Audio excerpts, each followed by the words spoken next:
Friends, ये हमारी story का पहला भाग है। ये हमारी न्यू स्टोरी है। बहुत ही अच्छी स्टोरी है फ्रेंड्स, आखिरी तक बने रहना। अगर आपने अभी तक चैनल को सब्सक्राइब नहीं किया है तो सब्सक्राइब कर लीजिए। स्टोरी अच्छी लगे तो लाइक एंड शेयर जरूर करना।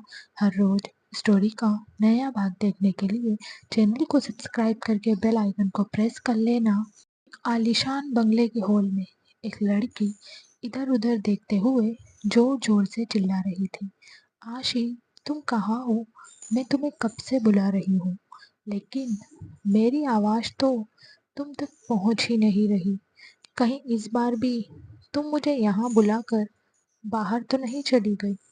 अगर तुमने ऐसा किया तो मैं तुम्हें छोड़ूंगी नहीं। फिर उसने खुद से कहा, आशी अपने रूम में होगी शायद, एक बार जाकर देखती हूँ। इतना कहकर वो सीढ़ियों से आशी की रूम की तरफ जाने लगी। तभी अचानक से बगल के रूम से एक हाथ बाहर आया और उसने उस लड़की को रूम के अंदर खींच लिया। वो लड़की कुछ समझ पाती उससे पहले ही वो एक अनजान रूम में थी।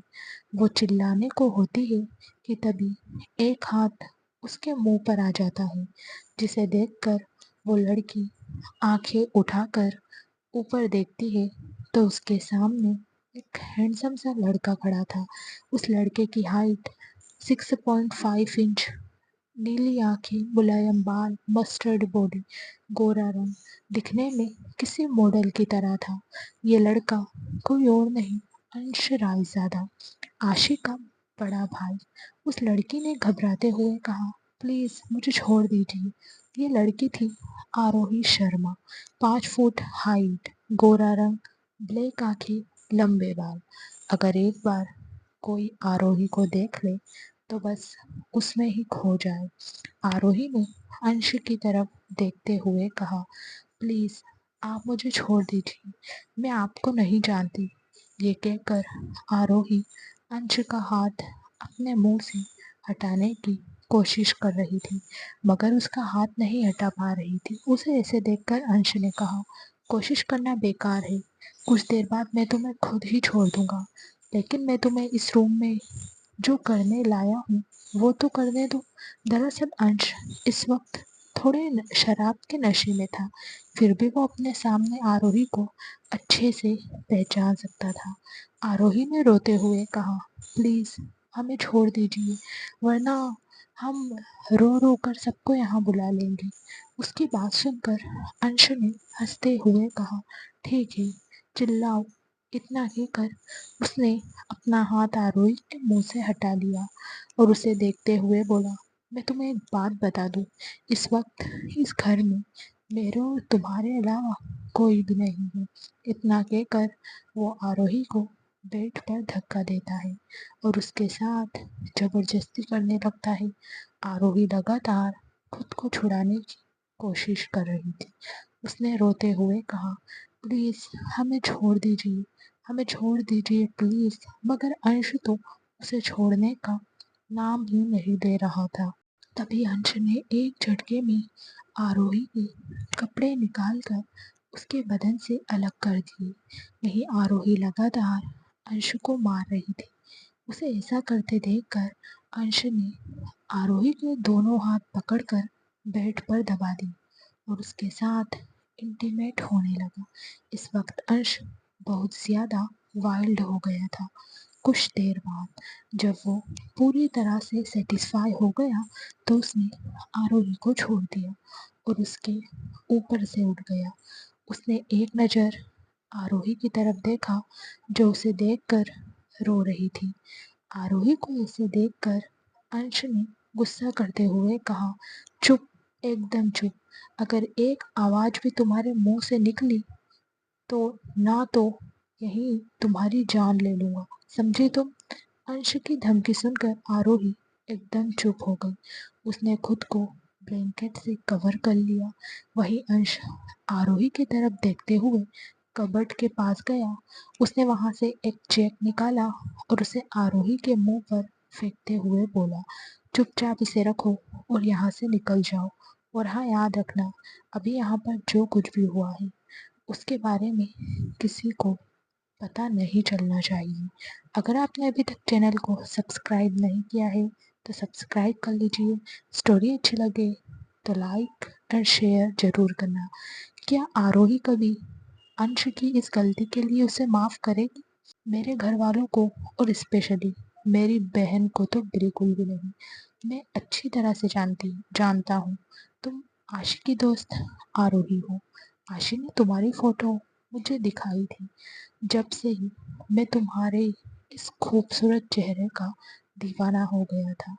तुम्हारे जिस्म के साथ खेलना चाहता था। वो भी आज मैंने कर लिया है। अगर तुमने आशी से कुछ भी कहा तो मैं तुम्हें और तुम्हारे घर वालों को जान से मार दूंगा। Now get out this house. इतना कहकर वो वॉशरूम में चला गया। वहीं उसकी बात सुनकर आरोही जल्दी से बेड से नीचे उतर गई और अपने कपड़े पहनकर वो घर से रोते हुए बाहर निकल गई। वहीं आशी घर से बाहर गई हुई थी। जब वो घर आई तो उसने खुद से ही कहा, मैं फिर से आरोही को घर बुलाकर अपने काम से बाहर चली गई। अब मैं भी क्या करूं? कल मेरी शादी है और मेरे ब्लाउज का फिटिंग ठीक नहीं था। मैंने सोचा था कि मैं यहीं पास में मॉल में हूँ, जल्दी से घर वापस आ जाऊंगी, वो भी आरोही के आने से पहले। लेकिन मुझे क्या पता था इतनी देर हो जाएगी।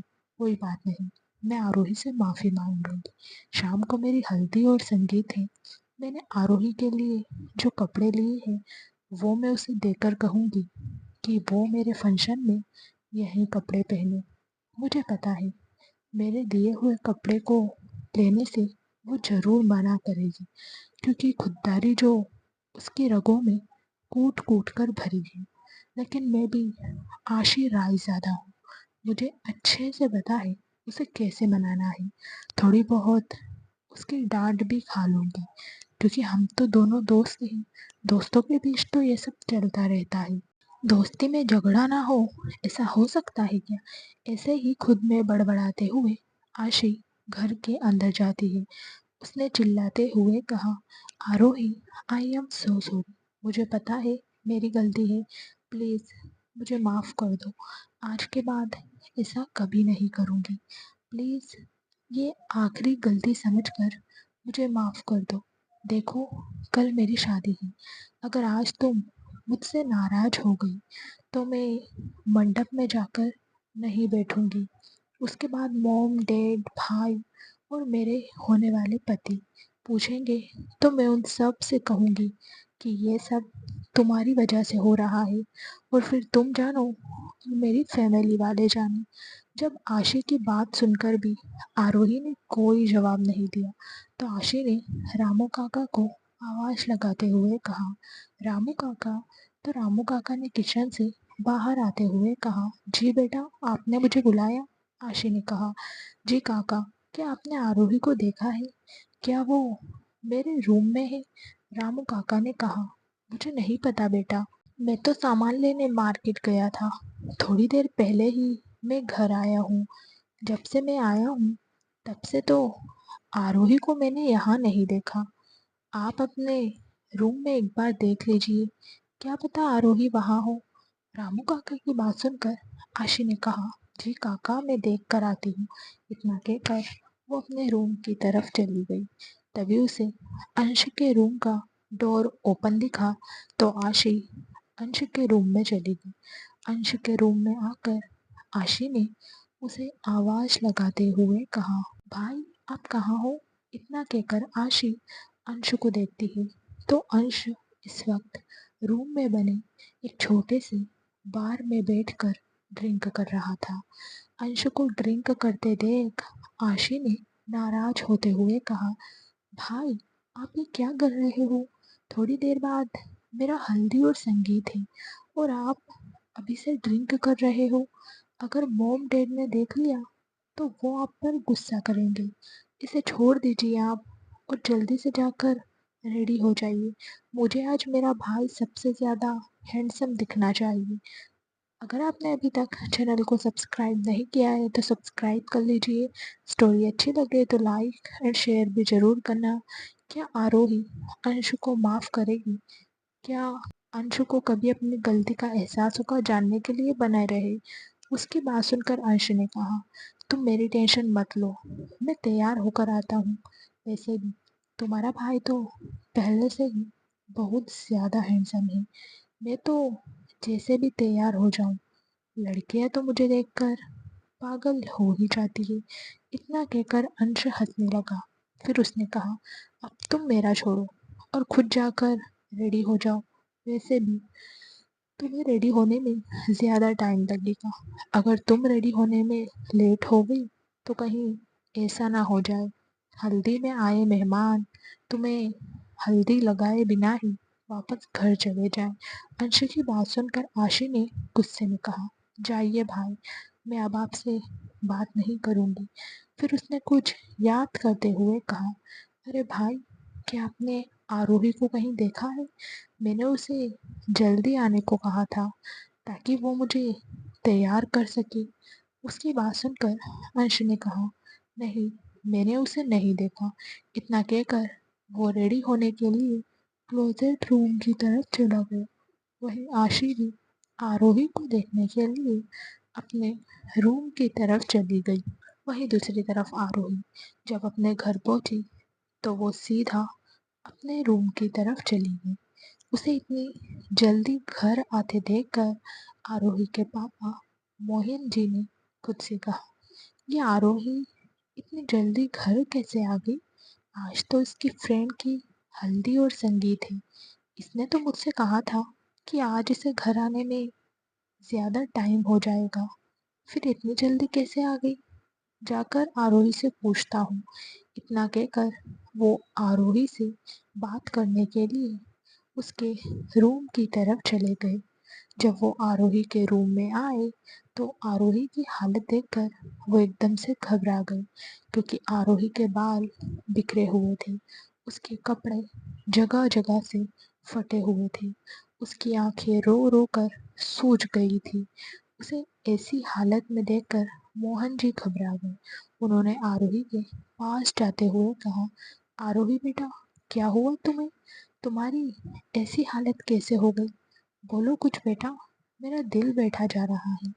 उनकी बात सुनकर आरोही उनके गले लगकर जोर जोर से रोने लगी। उसे ऐसे देखकर मोहन जी ने उसके सिर पर हाथ फेरते हुए कहा, क्या हुआ बेटा, तुम रो क्यों रही हो और तुम्हारी ऐसी हालत कैसे हुई? दरअसल मोहन जी की लाइफ में आरोही के अलावा कोई नहीं था। वो एक छोटी सी दुकान में काम करके अपना और अपनी बेटी का खर्चा निकालते थे। आरोही की पढ़ाई अभी अभी खत्म हुई थी और वो अपने लिए जॉब ढूंढ रही थी ताकि वो अपने पापा की थोड़ी मदद कर सके। तभी मोहन जी ने कहा, आरोही बेटा, हमें बताओ क्या हुआ है? एकदम शांत हो जाओ तुम, हम हैं ना तुम्हारे साथ। उसकी बात सुनकर आरोही ने रोते हुए कहा, पापा, सब कुछ खत्म हो गया, मुझे अब नहीं जीना, मैं मरना चाहती हूँ, मैंने अपना सब कुछ खो दिया। इतना कहकर आरोही फिर से रोने लगी। वहीं उसकी बात सुनकर मोहन जी तो एकदम ब्लैंक हो गए। उन्हें तो सदमा लग गया था। उन्हें कुछ भी समझ नहीं आ रहा था कि वो क्या बोले। फिर उन्होंने खुद को संभाला और आरोही की तरफ देखकर बोले, बेटा, मरने की बात मत करो। अगर आपने अभी तक चैनल को सब्सक्राइब नहीं किया है तो सब्सक्राइब कर लीजिए। आपको स्टोरी अच्छी लगे तो लाइक एंड शेयर ज़रूर करना। क्या होगा जब आरोही और अंश की मुलाकात होगी, जानने के लिए हमारे साथ बने रहे। कुछ नहीं हुआ, सब ठीक है, तुम्हारे पापा तुम्हारे साथ है हमेशा। आरोही ने कहा, नहीं पापा, मैं मर जाना चाहती हूँ। अगर कल सबको मेरे साथ हुए इस हादसे के बारे में पता चल गया तो सब आपके ऊपर उंगली उठाएंगे और आपको ताना देंगे, ये सब मेरी वजह से हुआ है, मुझे अब नहीं जीना पापा। आरोही लगातार ये सब बड़बड़ाए जा रही थी। उसे ऐसे देखकर मोहन जी को गुस्सा आ गया और उन्होंने आरोही को एक जोरदार थप्पड़ मारते हुए कहा, अगर तुम्हें कुछ हो गया तो क्या मैं जिंदा रह पाऊंगा? इस दुनिया में तुम्हारे अलावा मेरा कोई नहीं है और कोई कुछ नहीं कहेगा। हम आज ही सब कुछ छोड़कर यहाँ से कहीं दूर चले जाएंगे जहाँ हमें कोई नहीं जानता होगा। आरोही ने कहा, लेकिन पापा।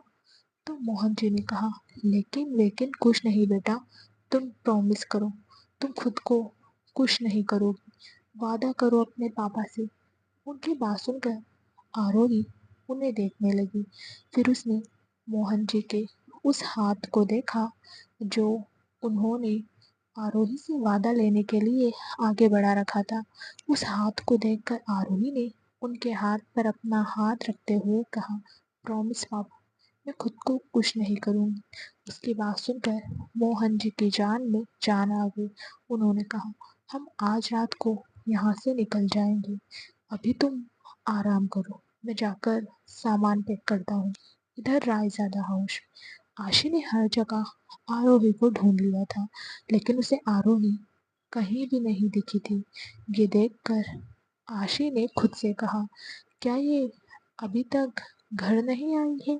मैं एक बार फोन करके पूछती हूँ। हमेशा मैं उसे वेट करवाती हूँ, हमेशा मुझे सुनाती है कि मैं उसे वेट कराती हूँ। आज मेरी बारी है आरोही को सुनाने की। इतना कहकर वो आरोही को फोन करने जा ही रही थी कि तभी उसके रूम की डोर पर किसी ने नॉक किया, जिसकी आवाज़ सुनकर आशी ने फोन को वहीं टेबल पर रख दिया और कहा, मैं आरोही को फोन बाद में कर लूंगी, क्या पता अभी बाहर आरोही आई हो। इतना कहकर वो डोर ओपन करने के लिए चली गई। जब उसने डोर ओपन किया तो उसके सामने दो लड़कियां खड़ी थी। उन लड़कियों को देखकर आशी ने पूछा, आप कौन हो?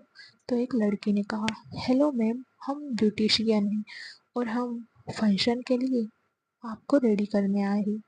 उसकी बात सुनकर आशी ने हाँ में अपनी गर्दन हिलाई और फिर वो उन दोनों को लेकर रूम के अंदर आ गई।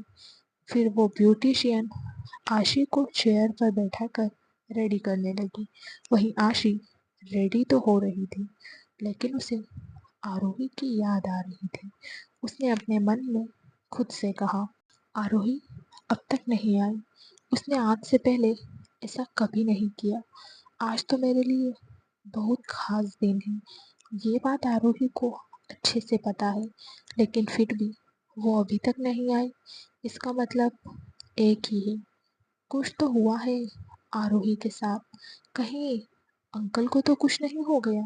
ये सोचकर वो जल्दी से अपना फोन देखने लगी। उसे ऐसे देखकर एक ब्यूटिशियन ने कहा, मैम, अगर आप ऐसे करोगी तो आपका मेकअप खराब हो जाएगा। आशी ने उसकी एक बात नहीं सुनी। उसने अपना फोन लिया और आरोही को फोन करने लगी। रिंग तो जा रही थी, लेकिन आरोही कॉल अटेंड नहीं कर रही थी। वहीं इधर आरोही के घर पर जब आरोही का फोन रिंग कर रहा था, तब आरोही ने अपना फोन देखा। उस पर आशी का नाम शो हो रहा था, जिसे देखकर आरोही ने अपने मन में कहा, सॉरी आशी, मैं तुम्हारा कोई भी फंक्शन अटेंड नहीं कर सकती। मैं नहीं चाहती कि मेरी वजह से तुम्हारा स्पेशल डे खराब हो। ये कहकर आरोही फूट फूट कर रोने लगी।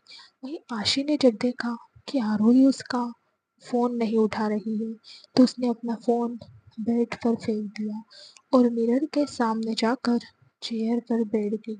थोड़ी देर बाद वो तैयार होकर नीचे आई और हॉल में आरोही को ढूंढने लगी, लेकिन आरोही उसे कहीं नहीं दिखी।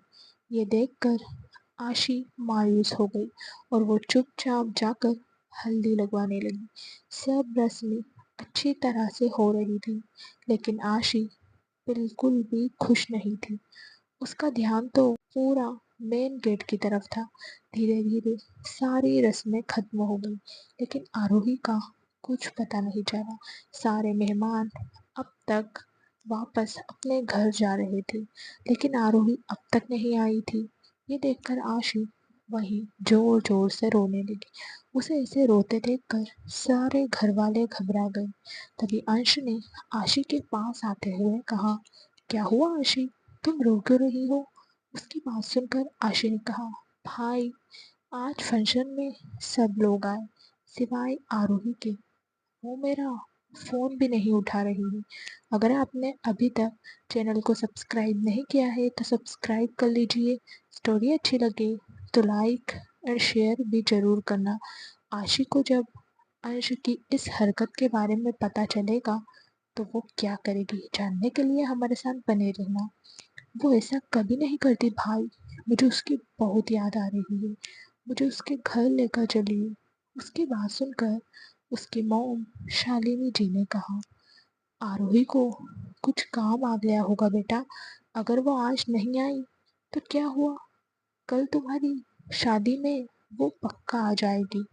अभी तुम घर से बाहर नहीं जा सकती।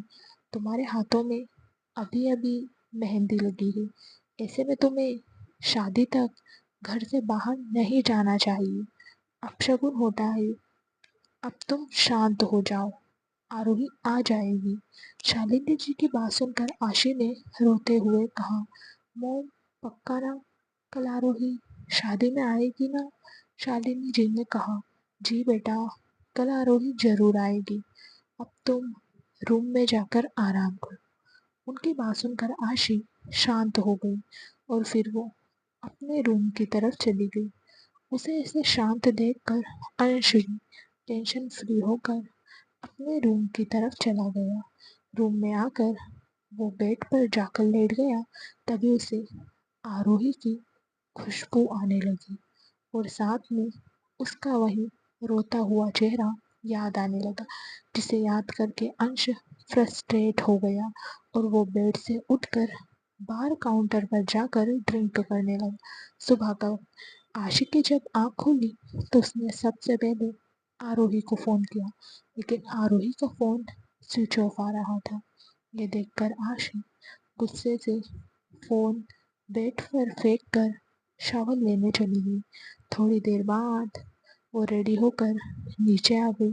सब लोग डाइनिंग टेबल पर उसका ही इंतज़ार कर रहे थे। आशी जाकर डाइनिंग टेबल पर बैठ गई और चुपचाप अपना नाश्ता करने लगी। उसे ऐसे देखकर शाली जी ने कहा, बेटा, तुम जल्दी से नाश्ता कर लो, फिर तुम्हें रेडी करने के लिए ब्यूटिशियन आने वाली है। शालिनी जी की बात सुनकर आशी ने हाँ में अपना सिर हिलाया और फिर वो चुपचाप अपना नाश्ता करने लगी।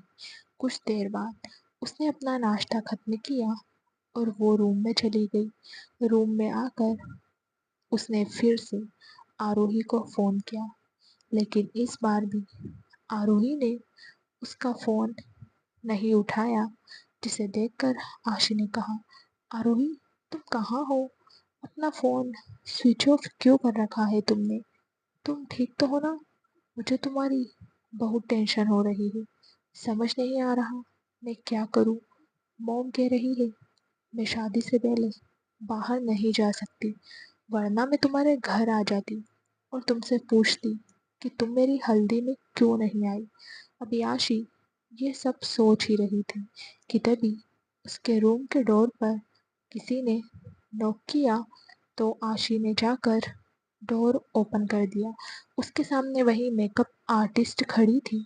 उन्हें देखकर आशी ने उन्हें अंदर आने के लिए कहा और फिर वो जाकर मिरर के सामने बैठ गई।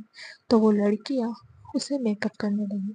थोड़ी देर बाद आशी पूरी तरह से रेडी हुई। उसने आज पिंक कलर का लहंगा पहना था, मांग में मांग टीका, हाथों में रेड कलर का चूड़ा, कमर में कमरबंद, गले में सोने का हार, कान में बड़े बड़े इयररिंग्स, माथे के बीच बिंदी, बालों का जूड़ा बनाया था। अगर आपने अभी तक चैनल को सब्सक्राइब नहीं किया है तो सब्सक्राइब कर लीजिए। कोई स्टोरी अच्छी लगे तो लाइक और शेयर भी ज़रूर करना। क्या अंश अपनी बेटी के बारे में कभी जान पाएगा? क्या होगा जब उसे पता चलेगा कि उसकी एक बेटी भी है? जानने के लिए हमारे साथ बने रहे और उन्होंने जूड़े को फूलों से सजाया था। आशी आज बहुत ज्यादा खूबसूरत लग रही थी। आशी की शादी आकाश नाम के लड़के से हो रही थी, जो पुणे में रहता था, और वो एक चाइल्ड स्पेशलिस्ट डॉक्टर है। पुणे में उनका खुद का हॉस्पिटल है, जिसका नाम लाइफ केयर हॉस्पिटल है। आकाश के पापा महेश जी बिजनेसमैन हैं, और वो आशी के डैड निशांत जी के दोस्त हैं। जब शालिनी जी आशी के रूम में गई और उन्होंने आशी को देखा, तो आशी को दुल्हन के जोड़े में देखकर उनकी आंखों में आंसू आ गए। उन्हें ऐसे देखकर आशी ने पूछा, क्या हुआ मॉम, आप रो क्यों रही हो? उसका सवाल सुनकर शालिनी जी ने कहा, कुछ नहीं बेटा, बस यही सोचकर आंखों में आंसू आ गए कि तुम कितनी जल्दी बड़ी हो गई। अब तुम किसी और के घर की रौनक बनने वाली हो। कल तक यहाँ सबको परेशान करने वाली लड़की आज अपनी नई जिंदगी में कदम रखने वाली है। अब बस यही चाहती हूँ कि तुम अपने पति के साथ खुश रहो। इतना कहकर उन्होंने आशी के फोरहेड पर किस किया और फिर कुछ सोचते हुए कहा, अब तुम नीचे चलो, वरमाला के लिए सब तुम्हारा इंतजार कर रहे हैं। उनकी बात सुनकर आशी ने कहा, मम्मा, क्या आरोही आई है? ये सुनकर शालिनी जी थोड़ी देर के लिए चुप हो गई। फिर उन्होंने कहा, अब तुम बातें बाद में कर लेना, नीचे चलो, सब तुम्हारा इंतजार कर रहे हैं। इतना कहकर उन्होंने आशी का हाथ पकड़ लिया और उसे लेकर रूम से बाहर आ गए। बाहर आकर वो सीढ़ियों से नीचे जाने लगी। उन्हें देखकर नीचे खड़े सारे लोग आशी को देखने लगे। वहीं आशी तो नीचे चारों तरफ अपनी नजरें घुमाते हुए आरोही को ढूंढ रही थी, लेकिन आरोही उसे कहीं दिखाई नहीं दी। आशी फिर से उदास हो गई और वो चुपचाप जाकर मंडप में बैठ गई। फिर पंडित जी के कहे अनुसार सारे विधि विधान करने लगी। थोड़ी देर बाद पूरे रीति रिवाज के साथ आशी की शादी आकाश के साथ हो गई। इधर आरोही और उसके पापा कल रात को ही बिना किसी को बताए मुंबई छोड़कर चले गए थे। ये बात किसी को भी पता नहीं थी कि वो लोग कहाँ गए हैं और ऐसे अपना सब कुछ छोड़कर क्यों गए हैं, सिवाय दो लोगों के। 3 साल बाद पुणे में आशी ने आकाश को आवाज लगाते हुए कहा, आप सुन रहे हो मेरी बात? इस वक्त आकाश किसी पेशेंट की फाइल देखने में बिजी था। जब उसने आशी की आवाज सुनी तो उसने नजरें उठाकर सामने देखा, तो आशी उसे गुस्से से घूर रही थी। आशी को इसे देखकर आकाश ने आशी को अपनी तरफ खींचा, जिससे आशी सीधा जाकर आकाश की गोद में गिर गई। उसे इसे देखकर आशी ने गुस्से में कहा, ये आप क्या कर रहे हो आकाश? आकाश ने कहा, मैं क्या कर रहा हूँ? मैं तो अपनी बीवी की बात सुन रहा हूँ। तुम कुछ बोल रही थी ना जान? आशी ने कहा, मैं शॉपिंग करने मॉल जा रही हूँ। मेरे आने तक आप घर पर ही रहना, क्योंकि मेरे आने तक आप शौर्य का ध्यान रखना। मैं जल्द ही वापस आ जाऊंगी। उसकी बात सुनकर आकाश ने सिर झुकाते हुए कहा, जी मोहतरमा, आपका हुक्म सिर आंखों पर, लेकिन आपको मुझे रिश्वत देनी होगी। इतना कहकर आकाश ने आशी के होठों पर अपने होठ रख दिए और उसे किस करने लगा। थोड़ी देर किस करने के बाद आकाश ने आशी को छोड़ दिया, तो आशी ने आकाश को बाय कहा और फिर वो घर से बाहर आकर कार में बैठकर मॉल के लिए निकल गई। कुछ देर बाद आशी मॉल पहुंची तो वो कार से उतरकर मॉल के अंदर चली गई। अगर आपने अभी तक चैनल को सब्सक्राइब नहीं किया है तो सब्सक्राइब कर लीजिए। स्टोरी अच्छी लगे तो लाइक और शेयर ज़रूर करना। आशी को जब अंश की इस हरकत के बारे में पता चलेगा तो वो क्या करेगी, जानने के लिए हमारे साथ बने रहना। और एक शॉप के अंदर जाकर शौर्य के लिए कपड़े देखने लगी, लेकिन उसे वहाँ कुछ भी पसंद नहीं आया। इसलिए वो उस शॉप से बाहर आ गई और अपनी नज़र इधर उधर घुमाते हुए सामने की तरफ चली गई। वहाँ एक लड़की एक बच्चे के ऊपर ड्रेस लगाकर देख रही थी। उस लड़की को देखकर आशी एकदम हैरान हो गई। फिर अगले ही पल खुश होकर वो उस लड़की के पीछे जाकर खड़ी हो गई। आशी कुछ देर ऐसे ही खड़ी होकर उस लड़की को देखती रही। वहीं उस लड़की को तो बिल्कुल भी अंदाजा नहीं था कि कोई कब से उसके पीछे खड़ा होकर बस उसे ही देखे जा रहा है।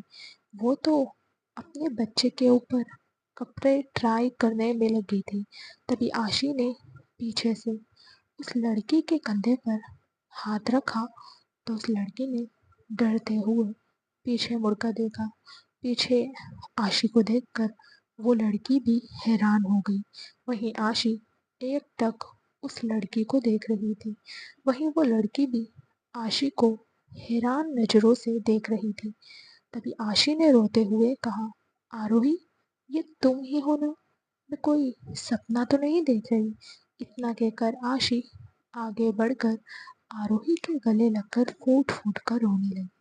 उसने आरोही से फिर थोड़ी दूर होते हुए कहा, तुम सच में मेरे सामने हो ना आरोही? मुझे सच में यकीन नहीं हो रहा है। मैं तुझे अपने सामने देख रही हूँ, वो भी 3 साल बाद। वहीं आरोही भी आंखों में आंसू लिए एकटक आशी को देख रही थी। उसने रोते हुए कहा, नहीं पागल, ये सपना नहीं है, ये हकीकत है। मैं तुम्हारे सामने हूँ, वो भी जिंदा, इधर रायजादा कॉरपोरेशन में। रायजादा कॉरपोरेशन एक 30 मंजिला बिल्डिंग है। इस बिल्डिंग के एक केबिन में सीईओ की चेयर पर बैठा एक हैंडसम सा लड़का अपने सामने खड़े इंसान को गुस्से से घूर रहा था। वो लड़का कोई और नहीं बल्कि द मोस्ट बेस्टर बिजनेस टाइकून अंश रायजादा है, जो इस कंपनी का सीईओ है। और उसके सामने खड़ा इंसान उसका असिस्टेंट नील है। रायजादा कॉरपोरेशन दुनिया की टॉप कंपनीज में से एक थी। अंशु को बिजनेस के लोगों के अलावा कोई नहीं जानता था, क्योंकि वो मीडिया के सामने कम ही आता था।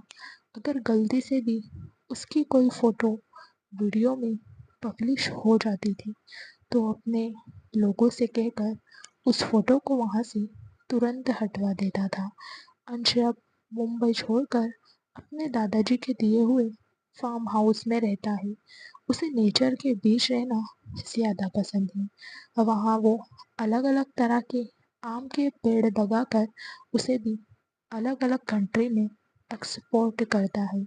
इस वक्त अंश के केबिन में उसका असिस्टेंट उसके सामने सिर झुकाकर खड़ा था। तभी अंश ने गुस्से में कहा, तुमने फोन करके मुझे ऑफिस क्यों बुलाया नील? उसे गुस्सा करते देखकर नील ने डरते हुए कहा, सर, वो मेहरा कॉरपोरेशन के सीईओ विक्रम मेहरा ने फ़ोन किया था। वो आपसे पर्सनली मिलना चाहते हैं और आपसे प्रोजेक्ट के बारे में बात भी करना चाहते हैं। नील की बात सुनकर अंश ने कहा, ठीक है, हम पुणे के लिए निकलते हैं।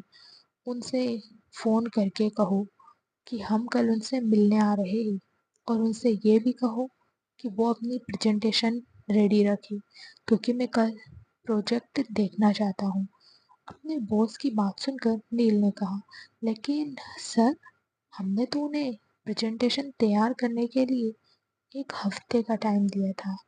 मुझे नहीं लगता उन लोगों ने अब तक प्रेजेंटेशन पूरी तरह से कंप्लीट की होगी। ऐसे में अगर हम अचानक उन्हें ऐसे फ़ोन करके कहेंगे कि आप उनका प्रेजेंटेशन कल देखना चाहते हो, तो क्या वो लोग एक दिन में प्रेजेंटेशन तैयार कर लेंगे? मुझे तो नहीं लगता ये पॉसिबल होगा। नील की बात सुनकर अंश ने गुस्से में कहा, अगर तुम्हें उन लोगों की इतनी टेंशन हो रही है तो तुम एक काम करो, यहाँ रेजिग्नेशन लेटर देकर वहाँ काम करने चले जाओ।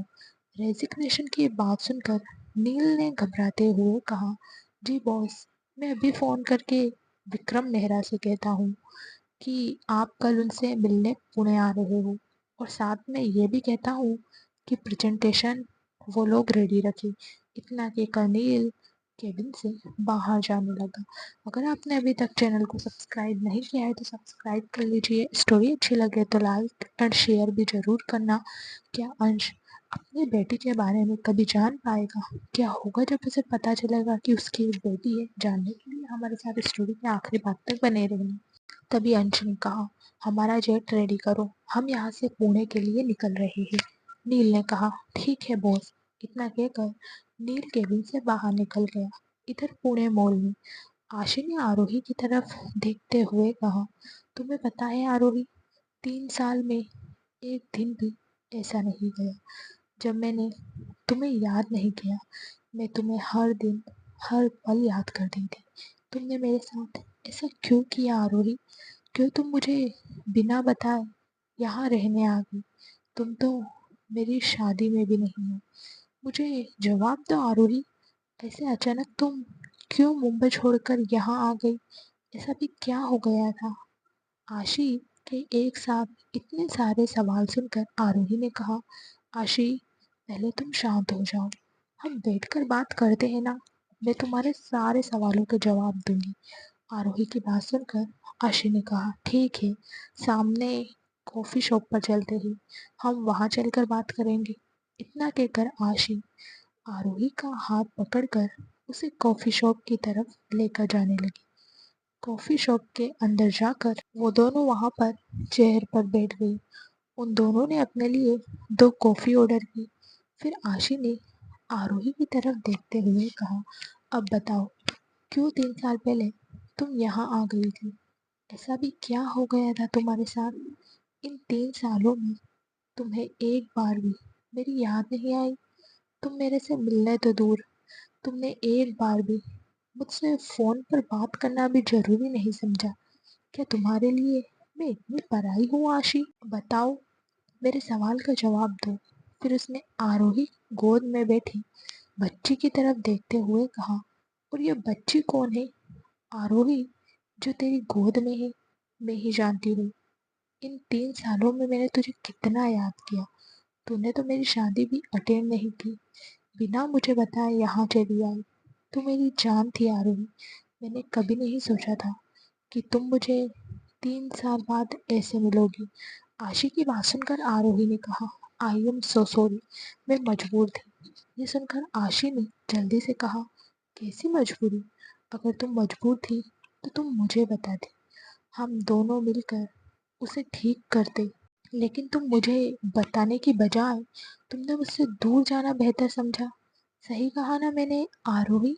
उसे गुस्सा करते देखकर आरोही ने कहा, आशी तुम शांत हो जाओ, मैं तुम्हें सब सच सच बताती हूँ। लेकिन प्लीज़ तुम सच सुनने के बाद गुस्सा बिल्कुल भी मत करना, और मेरी पूरी बात सुनने के बाद ही कुछ रिएक्ट करना। उससे पहले तुम कुछ नहीं कहोगी, मुझसे प्रॉमिस करो। उसकी बात सुनकर आशी एकटक आरोही को देखने लगी। फिर कुछ सोचते हुए उसने कहा, अच्छा ठीक है, प्रॉमिस। ये सुनकर आरोही आशी को उसकी शादी के एक दिन पहले जो कुछ भी हुआ था उससे लेकर यहाँ पुणे आने तक की सारी बात बता देती थी। उसकी पूरी बात सुनने के बाद आशी ने चिल्लाते हुए कहा, मेरे भाई ने तेरे साथ जबरदस्ती की और तूने मुझे बताना भी जरूरी नहीं समझा आरोही? तूने उसे ऐसे ही जाने दिया? अब मैं उन्हें नहीं छोड़ूंगी। मैं अभी उनसे कॉल करके पूछूंगी, उन्हें इतनी घटिया हरकत करते वक्त शर्म नहीं आई? तुम्हारे साथ जबरदस्ती करते वक्त उन्होंने ये नहीं सोचा कि उनकी भी एक बहन है? आशी को ऐसे गुस्सा करते देखकर आरोही ने कहा, शांत हो जाओ आशी, मुझे पता था सच सुनने के बाद तुम ऐसे ही रिएक्ट करोगी, इसलिए मैंने तुम्हें कुछ नहीं बताया था। मैं नहीं चाहती कि मेरी वजह से तुम भाई बहनों के बीच झगड़ा हो जाए। उसकी बात सुनकर आशी ने गुस्से में कहा, इसलिए तुम सब कुछ छोड़कर, सब सहन करके मुंबई छोड़कर यहाँ आ गई मेरे भाई को उसकी करतूत की सजा देने के बजाय? अगर आपने अभी तक चैनल को सब्सक्राइब नहीं किया है तो सब्सक्राइब कर लीजिए। स्टोरी अच्छी लगे तो लाइक एंड शेयर ज़रूर करना। क्या आरोही अंश को माफ़ करेगी? क्या होगा जब इन दोनों की मुलाकात होगी? जानने के लिए हमारे साथ स्टोरी में बने रहना। तुमने उसे माफ़ कर दिया? उसकी बात सुनकर आरोही ने कहा, ऐसी बात नहीं है आशी। उस वक्त मुझे जो ठीक लगा मैंने वही किया। अब तुम ये सब छोड़ो और मुझसे प्रॉमिस करो तुम इस बात को यही छोड़ दो। अपने भाई से इस बारे में कुछ भी बात नहीं करोगी। प्लीज़ आशी, तुम्हें मेरी कसम है। उसकी बात सुनकर आशी ने कहा, ठीक है, तुमने मुझे कसम दी है तो मैं भाई से कुछ नहीं कहूँगी। फिर उसने आशी की गोद में बैठी छोटी सी बच्ची की तरफ देखते हुए कहा, ये बच्ची किसकी है आरोही? तो आरोही ने कहा, ये मेरी बेटी है आशी। ये सुनकर आशी ने गुस्सा करते हुए कहा, तुमने शादी भी कर ली और मुझे पता भी नहीं। तुम्हारे हस्बैंड क्या करते हैं? उनसे तुम मुझे कब मिलवाओगी? उसकी बात सुनकर आरोही एकदम चुप हो गई। फिर उसने एक गहरी सांस लेते हुए कहा, मैंने अभी तक शादी नहीं की है आशी। उसकी बात सुनकर आशी हैरानी से आरोही की तरफ देखने लगी। उसने कुछ सोचते हुए कहा, ये मेरे भाई की बेटी तो नहीं है? इतना कहकर वो आरोही की तरफ देखती है तो आरोही ने हाँ में अपनी गर्दन हिलाई। उसे हाँ करते देखकर आशी ने खुश होते हुए कहा, मतलब ये मेरी भांजी है। ये कितने साल की है आरोही? आरोही ने कहा, ये 2.5 साल की है। इधर मेहरा कॉरपोरेशन में मेहरा कॉरपोरेशन के सारे लोगों को पता चल गया था कि कल अंश रायजादा मेहरा कॉरपोरेशन आने वाला है। लड़कियों की खुशी का तो कोई ठिकाना ही नहीं था। सब लड़कियां अभी से सोचने लगी थी कि वो कल क्या पहनकर आएगी और कैसे खूबसूरत दिखेगी ताकि अंश की एक नज़र उन पर पड़ जाए। वो तो अंश का नाम सुनकर ही पागल हो रही थी, क्योंकि सबने सुन रखा था कि अंश ने कम उम्र में ही बिजनेस संभाल लिया था। पहले वो फॉरेन में अपना बिजनेस संभालता था। इंडिया का बिजनेस उसके डैड यानी कि निशांत जी संभालते थे। इन 3 सालों में इंडिया आकर अंश ने अपने बिजनेस को इतनी ऊंचाइयों पर पहुंचाया था कि सब लोग उससे इंस्पिरेशन लेने लगे थे। लड़कियां तो उसके पीछे पूरी पागल थी, क्योंकि लड़कियां जानती थी कि अंश अभी तक सिंगल है, उसकी एक भी गर्लफ्रेंड नहीं हुई। वहीं मिस्टर मेहरा के केबिन में इस वक्त मिस्टर विक्रम मेहरा अपने केबिन में बैठे थे और उनके सामने उनका असिस्टेंट राज खड़ा था। तभी राज ने कहा, सर, कल तक प्रेजेंटेशन कैसे पूरी होगी? हमने तो सोचा था कि 1 हफ्ता है हमारे पास प्रेजेंटेशन पूरी करने के लिए, लेकिन वो लोग तो आज फ़ोन करके बता रहे हैं कि कल प्रेजेंटेशन रेडी होना चाहिए। ये सब कैसे होगा सर? अपने असिस्टेंट की बात सुनकर विक्रम मेहरा ने कहा, राज, मैं जानता हूँ ये मुश्किल है, लेकिन नामुमकिन तो नहीं। मुझे आरोही पर पूरा विश्वास है। वो प्रेजेंटेशन पूरा कर देगी। वो बहुत होनहार लड़की है। हमें इस प्रोजेक्ट को कैसे भी करके कंप्लीट करना होगा ताकि मिस्टर अंश रायज़ादा इन्वेस्ट करने के लिए मान जाए। एक बार रायज़ादा कॉरपोरेशन के साथ हमारी कंपनी का कोलैबोरेशन हो जाए तो मेहरा इंडस्ट्री का नाम फेमस हो जाएगा। इससे और भी कंपनी हमारे साथ काम करने के लिए तैयार हो जाएंगी। वैसे आरोही कहाँ है? उससे कहो मैं उससे बात करना चाहता हूँ। विक्रम मेहरा की बात सुनकर राज ने कहा, सर, आरोही अभी ऑफिस नहीं आई है। उन्होंने मुझे फ़ोन करके बताया था कि आज उन्हें ऑफिस आने में लेट हो जाएगा। राज की बात सुनकर विक्रम ने कहा, राज, अभी उसे कॉल करो और उससे कहो कि मैंने उसे जल्दी ऑफिस बुलाया है। वो इस वक्त जहाँ कहीं भी है। अगर आपने अभी तक चैनल को सब्सक्राइब नहीं किया है तो सब्सक्राइब कर लीजिए। स्टोरी अच्छी लगे तो लाइक एंड शेयर ज़रूर करना। क्या होगा जब आरोही और अंश एक दूसरे के आमने सामने होंगे? जानने के लिए हमारे साथ बने रहना। जल्दी से जल्दी ऑफिस आ जाए वो, उससे कहो। विक्रम की बात सुनकर राज ने जी सर कहा और वो केबिन से बाहर चला गया। फिर उसने आरोही को कॉल किया। इधर रायजादा कॉरपोरेशन में अंश कुछ फाइल में साइन कर रहा था। तभी उसके केबिन के डोर पर किसी ने नॉक किया। अंश ने अंदर आने के लिए कहा तो नील ने अंदर आते हुए कहा, सर जेट रेडी है, हमें अब निकलना होगा। नील की बात सुनकर अंश ने एक फाइल टेबल पर रखी और अपना कोट लेकर वो केबिन से बाहर निकल गया। बाहर आकर वो कार में बैठा और वहां से एयरपोर्ट के लिए निकल गया। उसकी कार के पीछे उसके बॉडीगार्ड्स की कार भी एयरपोर्ट के लिए निकल गई। कुछ देर बाद वो एयरपोर्ट पहुंचे तो अंश कार से बाहर निकलकर एयरपोर्ट के अंदर चला गया। नील ने पहले ही सारी फॉर्मेलिटी कंप्लीट कर ली थी। अंश जाकर अपने प्राइवेट जेट में बैठ गया तो उसका जेट पुणे के लिए रवाना हो गया। कुछ देर बाद उनका जेट पुणे एयरपोर्ट पर लैंड हुआ तो अंश जेट से बाहर आकर वीआईपी एरिया से बाहर आ गया और कार में बैठकर वहां से आशी के घर के लिए निकल गया। इधर पुणे मॉल में आशी आरोही की बात सुनकर खुश हो रही थी क्योंकि रूही उसके भाई की बेटी थी। तभी आरोही का फोन रिंग होने लगा। आरोही ने जब फोन देखा तो उसके फोन पर राज सर नाम शो हो रहा था, जिसे देखकर आरोही ने आशी से एक सेकंड रुकने के लिए कहा और फिर उसने कॉल पिक कर लिया। दूसरी तरफ से राज की आवाज आई, आशी आप इस वक्त कहाँ हो? आरोही ने कहा, क्यों सर? तो राज ने कहा, आरोही आप इस वक्त जहाँ कहीं भी हो, प्लीज जल्दी से ऑफिस आ जाइए। जल्दी आने की बात सुनकर आरोही ने कहा, लेकिन क्यों सर? ऑफिस में कुछ कहा है क्या? आप इतने परेशान क्यों हो? उसके सवाल पर राज ने बस इतना ही कहा, आप प्लीज जल्दी से ऑफिस आ जाइए। ऑफिस आने के बाद आपको सब कुछ पता चल जाएगा। आरोही ने कहा, ठीक है सर, मैं थोड़ी देर में आ रही हूँ।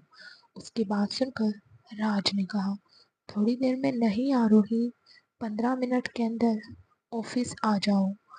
सर केबिन में आपका वेट कर रहे हैं। ये सुनकर आरोही ने कहा, विक्रम सर मेरा इंतजार कर रहे हैं, लेकिन क्यों सर? तो राज ने कहा, आप ऑफिस आ जाइए, आपको सब पता चल जाएगा। इतना कहकर राज ने जल्दी से फोन कट कर लिया। वहीं दूसरी तरफ अंश की कार आशी के घर के बाहर आकर रुकी। उसने कार से बाहर आकर डोरबेल बजाई तो एक मेड ने डोर ओपन किया। अपने सामने अंश को देखकर उस मेड ने पूछा, सर आप कैसे हो? अंश ने कहा, मैं ठीक हूँ। वैसे आशी और आकाश कहाँ है? उस मेड ने कहा, सर मैम तो मार्केट गई और आकाश सर शौर्य बाबा को लेकर रूम में है। उस मेड की बात सुनकर अंश ने हाँ में अपना सिर हिलाया और वो आकाश के रूम की तरफ चला गया। वहीं गार्ड्स ने अंश का सामान उसके रूम में रखा।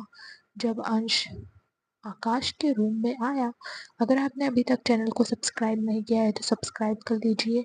स्टोरी अच्छी लगे तो लाइक एंड शेयर जरूर करना। आशी को जब अंश की इस हरकत के बारे में पता चलेगा तो वो क्या करेगी? अंशु को अपने सामने देखकर आकाश ने खुश होते हुए कहा, अरे साले साहब आप यहाँ?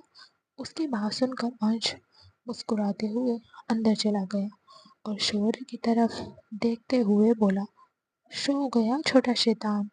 फिर उसने आकाश की तरफ देखते हुए कहा, क्या आशी ने इसे सुलाने की ड्यूटी आपको दी है? अंश की बात सुनकर आकाश ने मुस्कुराते हुए हाँ में अपना सिर हिलाया और फिर उसने शौर्य को ब्लैंकेट से कवर किया और अंश की तरफ देखकर उसे बालकनी में चलने का इशारा किया तो वो दोनों बालकनी की तरफ चले गए। बालकनी में आकर आकाश ने कहा, हाँ साले साहब अब बताइए आपका पुणे आना कैसे हुआ? वैसे तो आप हमसे या आपकी बहन से मिलने तो आए नहीं होंगे। आपको ज़रूर कोई काम होगा यहाँ, इसलिए आप पुणे आए हो। मैंने सही कहा ना? आकाश की बात सुनकर अंश ने हाँ में अपना सिर हिलाया। इधर दूसरी तरफ राज से बात करने के बाद आरोही परेशान हो गई। उसे परेशान होते देखकर आशी ने कहा, क्या हुआ आरोही, तुम इतनी परेशान क्यों हो? आरोही ने कहा, यार ऑफिस से फ़ोन आया था, मुझे सर ने जल्दी ऑफिस आने के लिए कहा है। लेकिन आशी ने कहा, लेकिन क्या आरोही, मुझे बताओ। तो आरोही ने कहा, अभी मुझे रूही को बेबी सिटिंग में छोड़ने जाने का टाइम नहीं है। मुझे सर ने कहा है कि मैं 15 मिनट के अंदर ऑफिस पहुंच जाऊं। ऐसे में अब मैं रूही का क्या करूं? मैं उसे अपने साथ ऑफिस लेकर नहीं जा सकती। कुछ समझ नहीं आ रहा मैं क्या करूं। वहीं दूसरी तरफ आकाश से बात करने के बाद अंश अपने रूम में आया और शावर लेने वॉशरूम में चला गया। थोड़ी देर बाद वो शावर लेकर बाहर आया और बेड पर जाकर लेट गया। तभी उसके सामने एक रोती हुई लड़की का चेहरा आ गया, जिसे देखकर अंश ने खुद से कहा, वो गुनाह किए हुए मुझे 3 साल हो गए हैं, लेकिन फिर भी मैं तुम्हारे उस रोते हुए चेहरे को भूल नहीं पाया हूँ। तुम्हारा चेहरा याद आते ही मेरा दिल बेचैन हो जाता है। पता नहीं तुम इस वक्त कहाँ हो, क्या कर रही हो। बस मेरा मन कर रहा है कि मैं तुम्हें एक बार जी भर कर देखूं और तुम्हें अपनी बाहों में भर लूं। तुम कहाँ हो आरोही? उस दिन मैंने तुम्हारे साथ जो किया वो गलत था। मुझे नहीं पता उस दिन मैंने ऐसा क्यों किया था, लेकिन मैं उस दिन खुद को कंट्रोल नहीं कर पाया और मैंने वो सब कर दिया। आरोही के बारे में ये सब सोचते हुए अंश नींद के आगोश में चला गया। वहीं दूसरी तरफ मार्केट में आरोही की बात सुनकर आशी ने कहा, तुम इतना परेशान क्यों हो रही हो? आज से रूही को बेबी सिटिंग में छोड़ने की कोई ज़रूरत नहीं है। वैसे भी मेरा शोर रूही की उम्र का ही है। उसके साथ मैं रूही को भी संभाल लूंगी। तुम टेंशन मत लो। तुम्हारा जब काम खत्म हो जाए तुम मेरे घर आकर रूही को ले जाना। आशी की बात सुनकर आरोही ने उसे मना किया, लेकिन फिर आशी के ज़्यादा फोर्स करने पर आरोही मान गई। उसने आशी की तरफ देखते हुए कहा, आशी, तुम मुझसे प्रॉमिस करो, तुम रूही का सच कभी अपने भाई को नहीं बताओगी। मैं नहीं चाहती उन्हें सच पता चले। प्रॉमिस करो मुझसे। उसकी बात सुनकर आशी ने कहा, अच्छा ठीक है, मैं भाई को ये बात कभी नहीं बताऊंगी, प्रॉमिस। फिर आरोही ने रूही के बारे में आशी को सब कुछ बताया और फिर वो ऑफिस के लिए निकल गई। इधर मेहरा कॉरपोरेशन में आरोही ऑफिस के अंदर जाकर अपने केबिन की तरफ जा रही थी। तभी उसने देखा सारा स्टाफ इधर से उधर परेशान होकर भाग रहा था। उन सबको ऐसे देखकर आरोही एकदम हैरान हो गई। उसने खुद से कहा, आज सबको क्या हो गया? सब ऐसे क्यों भाग रहे हैं? तभी उसकी दोस्त कनक उसके पास आई। कनक को देखकर आरोही ने पूछा, आज हमारे ऑफिस में सबको क्या हो गया है कनक? ऐसे अफरा तफरी क्यों मची हुई है यहाँ पर?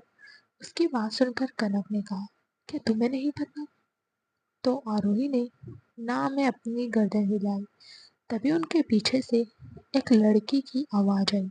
अगर आपने अभी तक चैनल को सब्सक्राइब नहीं किया है तो सब्सक्राइब कर लीजिए। स्टोरी अच्छी लगे तो लाइक एंड शेयर भी जरूर करना। क्या आरोही कभी अंश को माफ करेगी? क्या अंश आरोही से माफी मांगेगा? जानने के लिए हमारे साथ बने रहना। जिसका नाम रोहिणी था। रोहिणी ने कनक की तरफ देखते हुए कहा, कनक, तुम्हारी इस दोस्त को कैसे पता होगा कि यहाँ पर क्या हो रहा है? ये सुबह जल्दी ऑफिस आती तो इसे सब कुछ पता रहता ना। मगर ये महारानी तो जल्दी ऑफिस आने की बजाय अब ऑफिस आ रही है। इसे तो अभी तक ये भी नहीं पता कि ऑफिस में हुआ क्या है। मुझे तो समझ नहीं आता। बॉस को इस आरोही पर इतना भरोसा क्यों है? रोहिणी की बात सुनकर कनक को बहुत ज्यादा गुस्सा आया। उसने गुस्से से चिल्लाते हुए कहा, रोहिणी, तुम अपनी बकवास बंद करो। अगर तुम्हें खुद पर इतना ही भरोसा है तो तुम एक काम करो, जाकर बॉस से कहो कि तुम उस प्रेजेंटेशन को कल 11 बजे से पहले तैयार कर लोगी। कनक की बात सुनकर रोहिणी ने एकदम से हड़बड़ाते हुए कहा, मैं क्यों बोलूं? बॉस ने इस प्रोजेक्ट का इंचार्ज आरोही को बनाया है, मुझे नहीं। इसे ही वो प्रेजेंटेशन कल 11 बजे से पहले खत्म करके इन्वेस्टर को दिखाना है। मैं तो आरोही के अंडर काम करती हूँ। प्रेजेंटेशन कंप्लीट करना आरोही की जिम्मेदारी है, मेरी नहीं। उसकी बात सुनकर कनक ने कहा, रोहिणी, तुम्हें अच्छे से पता है कि ये सब तुमसे नहीं हो पाएगा, फिर भी तुम मुंह मारना यहाँ आ जाती हो हमारे पास। अब तुम यहाँ से चली जाओ, वरना मुझसे बुरा कोई नहीं होगा, समझी तुम? कनक को रोहिणी पर गुस्सा करते देखकर आरोही ने कहा, कनक, तुम्हें पता है ना रोहिणी कैसी है, फिर भी तुम उसके मुंह लगती हो। उसकी बात सुनकर कनक ने कहा, तुम उससे कुछ नहीं कहती, इस वजह से वो तुम्हें हमेशा बुरा भला कहती रहती है। एक बार उसे उसके अंदाज में जवाब दो, फिर वो ये सब बकवास कभी नहीं करेगी। कनक की बात सुनकर रोहिणी पैर पटकते हुए वहां से चली गई। वहीं इधर आशी रूही को लेकर अपने घर आ गई थी। रूही इस वक्त सो रही थी, जिसे देखकर आशी रूही को लेकर सीधा अपने रूम में आ गई और उसे शौर्य के बगल में सुला दिया। आशी को एक बच्ची के साथ देखकर आकाश एकदम से हैरान हो गया। उसने आशी की तरफ देखते हुए धीरे से पूछा, ये बच्ची कौन है आशी? दिखने में तो बहुत प्यारी है। उसकी बात सुनकर आशी के फेस पर एक बड़ी सी स्माइल आ गई। उसने आकाश को देखकर आंखों से ही उसे बालकनी में चलने का इशारा किया, तो आकाश चुपचाप बालकनी में चला गया। बालकनी में आकर आशी ने आकाश को वो सब बता दिया जो आरोही ने उसे बताया था, और उसने रूही का सच भी आकाश को बता दिया। अगर आपने अभी तक चैनल को सब्सक्राइब नहीं किया है तो सब्सक्राइब कर लीजिए। स्टोरी अच्छी लगे तो लाइक एंड शेयर जरूर करना। उसकी बात सुनकर आकाश परेशान हो गया। आकाश को परेशान देखकर आशी ने पूछा, क्या हुआ आपको? आप ऐसे परेशान क्यों हो रहे हो? आकाश ने कहा, अंश घर आया है आशी। ये सुनकर आशी ने हैरान होते हुए पूछा, क्या? भाई घर आए हैं? लेकिन कब? उन्होंने तो मुझे बताया नहीं। वो अब कहाँ है? उसकी बात सुनकर आकाश ने कहा, शायद वो अपने रूम में आराम कर रहा है। आशी ने कहा, क्या आपको पता था कि आज भाई घर आने वाले हैं?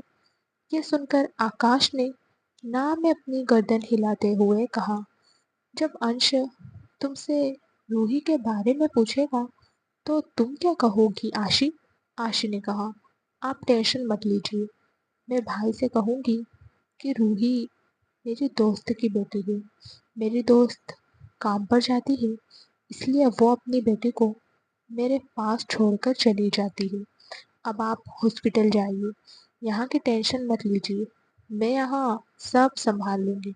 उसकी बात सुनकर आकाश ने हाँ में अपनी गर्दन हिलाई और फिर वो अपना ब्रीफकेस लेकर हॉस्पिटल के लिए निकल गया। इधर मेहरा कॉरपोरेशन में रोहिणी के जाने के बाद आरोही ने कनक की तरफ देखते हुए पूछा, कनक, बात क्या है? तभी वहां पर राज आ गया। राज ने आरोही की तरफ देखते हुए कहा, आरोही, आपको बॉस ने केबिन में बुलाया है, प्लीज आप मेरे साथ चलिए। राज की बात सुनकर आरोही ने कहा, जी सर। फिर वो राज के पीछे चली गई। अब क्या करेगी आरोही? क्या आरोही प्रेजेंटेशन कंप्लीट कर पाएगी? आरोही को जब पता चलेगा कि जो इन्वेस्टर उनसे मिलने आ रहे हैं वो अंश ही है, तो आरोही का क्या रिएक्शन होगा? क्या अंश आरोही को अपने दिल की बात बता पाएगा? आरोही कभी अंश को माफ करेगी? जानने के लिए हमारे साथ बने रहना। फ्रेंड्स, बहुत ही इंटरेस्टिंग स्टोरी है। आप फर्स्ट एपिसोड से ही अगर स्टोरी देखोगे तो आपको बहुत अच्छी लगेगी। आप इंतजार नहीं कर पाओगे, इतनी अच्छी स्टोरी है फ्रेंड्स। स्टोरी रोज आएगी, आप देखना बिल्कुल भी मत भूलना। अगर आपने चैनल को अभी तक सब्सक्राइब नहीं किया है तो सब्सक्राइब कर लीजिए। स्टोरी अच्छी लगे तो लाइक एंड शेयर जरूर करना। Thank you so much.